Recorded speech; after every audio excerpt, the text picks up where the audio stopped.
આ વખતે international flower શોમાં નબળો પ્રતિસાદ જોવા મળ્યો છે. ગત વર્ષની સરખામણીમાં આ વર્ષે ઉત્તરાયણના દિવસે ઓછા મુલાકાતીઓએ ફ્લાવર શોની મુલાકાત લીધી છે. અમદાવાદ મ્યુનિસિપલ કોર્પોરેશન અને Sabarmati riverfront development corporation limited દ્વારા સાબરમતી રિવરફ્રન્ટ ઉપર ઇવેન્ટ સેન્ટર ખાતે યોજવામાં આવેલો ઇન્ટરનેશનલ કાઇટ ફેસ્ટિવલ 2026ને છેલ્લા 2 વર્ષમાં મળતા પ્રતિસાદ કરતાં ચાલુ વર્ષે ખૂબ જ ઓછો પ્રતિસાદ મળ્યો છે. સાબરમતી રિવરફ્રન્ટ ડેવલપમેન્ટ કોર્પોરેશન અને મ્યુનિસિપલ કોર્પોરેશન દ્વારા દર વર્ષે સાબરમતી રિવરફ્રન્ટ ઉપર ફ્લાવર શોનું આયોજન કરવામાં આવતું હોય છે.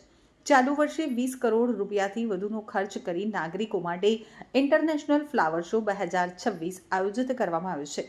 જો કે ચાલુ વર્ષે ફ્લાવર શોને નાગરિકોનો પ્રતિસાદ મળતો ન હોય તેવું જોવા મળી રહ્યું છે. 14 જાન્યુઆરીના રોજ ઉત્તરાયણનો તહેવાર હોવાના પગલે માત્ર 78,000 જેટલા લોકોએ જ મુલાકાત લીધી હતી, જ્યારે ગત વર્ષે ઉત્તરાયણના દિવસે 1.32 લાખ જેટલા લોકો આવતા રેકોર્ડ સર્જાયો હતો. તો ગત વર્ષે ઉત્તરાયણના દિવસે 1.32 લાખ જેટલા લોકોએ એક જ દિવસમાં ફ્લાવર શોની મુલાકાત લેતા રેકોર્ડ સર્જાયો હતો, પરંતુ ચાલુ વર્ષે 2026માં માત્ર 78,000 જેટલા લોકોએ જ રજાના દિવસે ફ્લાવર શોની મુલાકાત લીધી હતી. તો અમદાવાદ મ્યુનિસિપલ કોર્પોરેશન દ્વારા આયોજિત ઇન્ટરનેશનલ ફ્લાવર શો 2026માં નાગરિકોનો ઓછો પ્રતિસાદ જોવા મળતા ફ્લાવર શોના સમયમાં વધારો કરવાની ફરજ પડી છે. દર વર્ષે ફ્લાવર શોમાં લોકોની ભીડ હોવાના કારણે દરવાજા બંધ કરવા પડે અને લોકોને સમય થતાં ટિકિટ આપવાનું બંધ અને બહાર નીકળવાની ફરજ પડે છે.